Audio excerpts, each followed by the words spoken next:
ఒకానొక సమయంలో దూరపు రాజ్యంలో సిండ్రెల్లా అనే ఒక చిన్న అమ్మాయి ఉండేది. ఆమె ఎంతో మంచిది, మృదువైన హృదయం కలది, అందమైన చిరునవ్వు కలది. కాని ఆమె చిన్నప్పుడే అమ్మ చనిపోయింది. తర్వాత ఆమె సవతి తల్లి దగ్గర ఉండాల్సి వచ్చింది. సవతి తల్లికి 2 కుమార్తెలు. వారు అందంగా లేరనే అసూయతో సిండ్రెల్లాని ఎన్నో పనులు చేయిస్తూ పాడైన బట్టలు వేసుకునేలా చేసేది. కాని సిండ్రెల్లా మాత్రం ఎప్పుడూ మంచిగానే ఉండేది.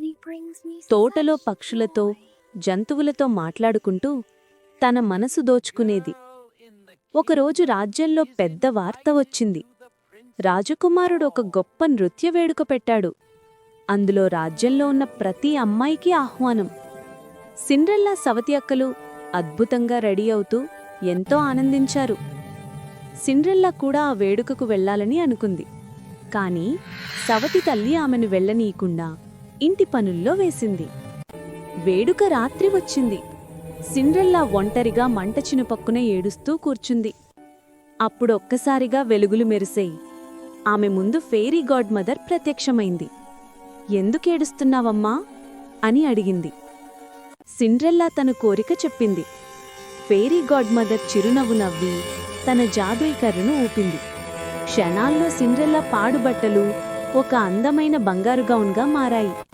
ఆమె కాళ్లలో మెరిసే గాజు చెప్పులు ప్రత్యక్షమయ్యాయి. ఒక గుమ్మడికాయ అద్భుత రథంగా మారింది. ఎలుకలు గుర్రాలుగా మారాయి. కాని ఒక హెచ్చరిక ఇచ్చింది.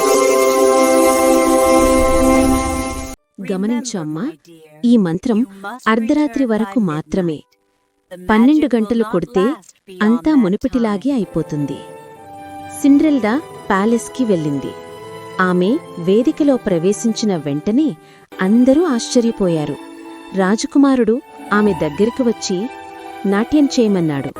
ఇద్దరూ కలిసి రాత్రంతా నాట్యం చేశారు. అప్పుడే టన్ టన్ ప్యాలెస్ గంట అర్ధరాత్రి కొట్టింది. సిండ్రెల్లా భయపడిపోయింది. వెంటనే పరిగెత్తింది. దూసుకెళ్తూ ఒక గాజు చెప్పు జారిపోయింది. కాని అలా వదిలేసి ఇంటికి పరిగెత్తింది. మాంత్రికమంతా ముగిసిపోయింది. మరుసటి రోజు రాజకుమారుడు ఆ గాజు చెప్పు ఎవరిదో కనుక్కోవాలని సంకల్పించాడు. ప్రతి ఇంటికి వెళ్లి ఆ చెప్పు తొడిగించాడు. ఎవరికీ సరిపోలేదు. సిండ్రెల్లా ఇంటికి వచ్చినప్పుడు ఆమె సవతి అక్కలు తప్పుకిచ్చి ప్రయత్నించినా చెప్పు వేసుకోలేకపోయారు. అప్పుడు సిండ్రెల్లా ముందుకు వచ్చి, నేను ప్రయత్నించినా అంది.